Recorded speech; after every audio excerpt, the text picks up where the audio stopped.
PK 2개, 퇴장 1장, 그리고 85분에 터진 동점골. 90분 안에 이렇게 많은 일이 벌어진 경기가 또 있었을까 싶습니다. 안녕하세요. 축구 열정입니다. 오늘은 2026에서 27 스페인 프리메라리가 2라운드 아틀레티코 마드리드와 비아레알의 맞대결을 처음부터 끝까지 짚어보겠습니다. 특히 이 경기는 이강인 선수가 아틀레티코 유니폼을 입고 처음으로 선발 명단에 이름을 올린 경기였습니다. 지난 시즌 리그 3 위와 4위 순위 싸움을 끝까지 벌였던 두 팀이 다시 만났고 결과는 아무도 예상하지 못한 방향으로 흘러갔습니다. 이 경기 하이라이트만 보신 분들은 절대 알 수 없는 부분들이 있습니다. 왜 아틀레티코가 초반의 기세를 지키지 못했는지, 그리고 이강인 선수의 위치가 바뀐 순간 무엇이 달라졌는지 끝까지 보시면 이 경기의 진짜 흐름이 전부 보이실 겁니다. 먼저 이 경기가 왜 어려운 경기였는지부터 짚어야 합니다. 비아레알은 지난 시즌 22승 6 무실패를 기록하며 바르셀로나와 레알 마드리드 다음 리그 3 위로 시즌을 마쳤습니다. 그 두 팀을 제외하면 사실상 인간계 최강이라는 평가를 받던 팀이었고 하필 그 바로 아래 4위가 아틀레티코 마드리드였습니다. 지난 시즌 내내 순위표에서 서로의 목덜미를 잡고 있었던 두 팀이라는 뜻입니다. 게다가 두 팀의 지난 시즌 맞대결 기억이 아틀레티코 입장에서는 그리 편하지 않습니다.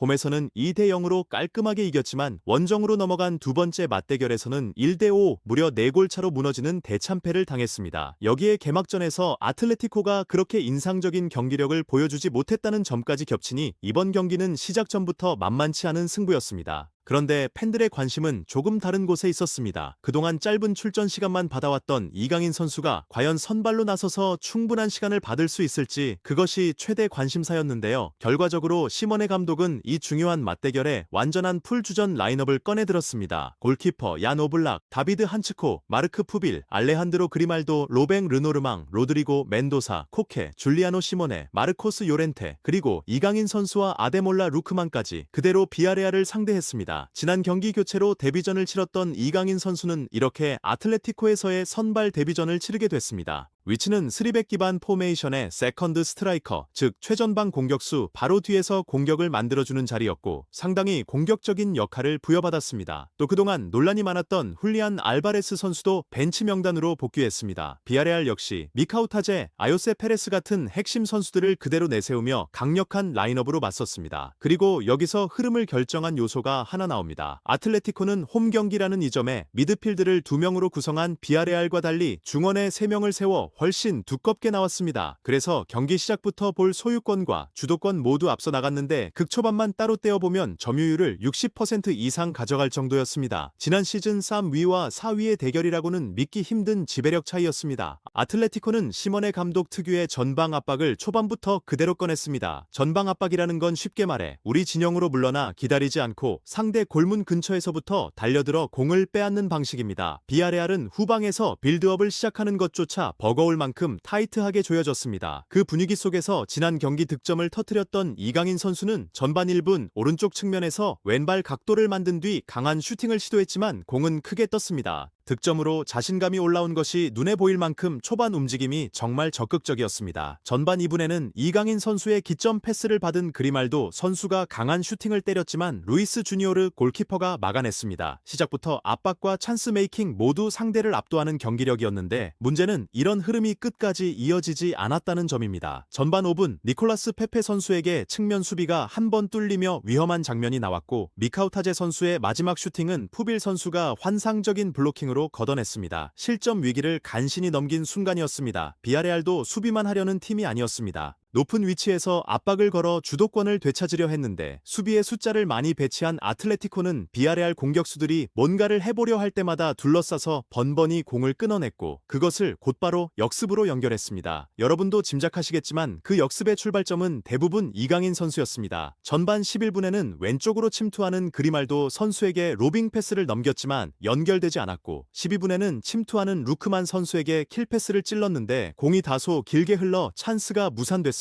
결과는 남지 않았지만 패스의 번뜩임은 분명히 보였습니다. 동료들과 호흡만 조금 더 맞으면 좋은 장면이 계속 나올 것 같은 패스들이었죠. 전반 14분에는 상대 페널티 박스 근처에서 환상적인 턴 동작으로 공을 지켜낸 뒤 크로스까지 올렸고 16분에는 조금 뒤로 빠져서 박스 안으로 침투한 줄리아노 시모네 선수에게 킬패스를 넣어 찬스를 만들었습니다. 하지만 시모네 선수의 슈팅이 블로킹되면서 이강인 선수의 첫 어시스트 기회는 또 한 번 사라졌습니다. 이번 경기에서 아틀레티코는 비아레알의 공을 끊어낸 뒤 이강인 선수를 거쳐 공격을 시작하는 장면이 유난히 많았습니다. 파이널 패스, 즉 골로 직결되는 마지막 패스를 책임지는 선수로서 역할이 확실했다는 뜻입니다. 수비에서도 한 차례 상대의 공을 끊어낸 뒤 측면으로 편하게 풀어주는 패스를 연결해 수비 기여와 공격 전환을 동시에 해냈습니다. 서류상 위치는 세컨드 스트라이커였지만 상황에 따라 측면 윙으로 또 미드필드까지 내려오며 여러 방면으로 팀을 도왔습니다. 그런데 여기서부터 분위기가 서서히 식습니다. 22분에는 루크만 선수의 컷백 크로스, 즉 골라인 쪽까지 파고들어 뒤로 빼주는 패스를 멘도사 선수가 강하게 때렸지만 골키퍼에게 막혔고 이후로는 이렇다 할 찬스가 나오지 않으면서 답답한 상황에 갇혔습니다. 반대로 비아레알은 조금씩 공을 되찾기 시작했고 아틀레티코는 전반 후반부에 다소 밀리는 경기력을 보였습니다. 이강인 선수도 무리한 슈팅으로 찬스를 스스로 날려버리는 아쉬운 장면을 남겼고 결국 전반전은 0대 0으로 끝났습니다. 전반전을 한마디로 정리하면 초반에 에너지를 끌어올려 강하게 압박했지만 그만한 소득을 얻지 못한 경기였습니다. 그래서 초반이 지난 뒤에는 경기력이 급격히 떨어지는 느낌이 있었죠. 제 생각에는 이게 작은 눈덩이가 눈사태로 커지는 그림이었습니다. 초반에 골을 못 넣은 대가가 체력 저하로 체력 저하가 다시 주도권 상실로 번진 겁니다. 이강인 선수 역시 주로 쓰는 오른쪽이 아니라 왼쪽에서 뛰면서 말라가전에서 보여줬던 만큼의 공격성을 발휘하지는 못했습니다. 그래서 시모네 감독은 후반 시작과 동시에 알렉스 베나 선수를 투입하며 이강인 선수를 오른쪽 측면으로 옮겼습니다. 여러분도 느끼셨을 겁니다. 이 변화 확실히 효과가 있었습니다. 오른쪽으로 이동한 뒤 이강인 선수의 볼 소유는 눈에 띄게 안정됐고 52분에는 순간적으로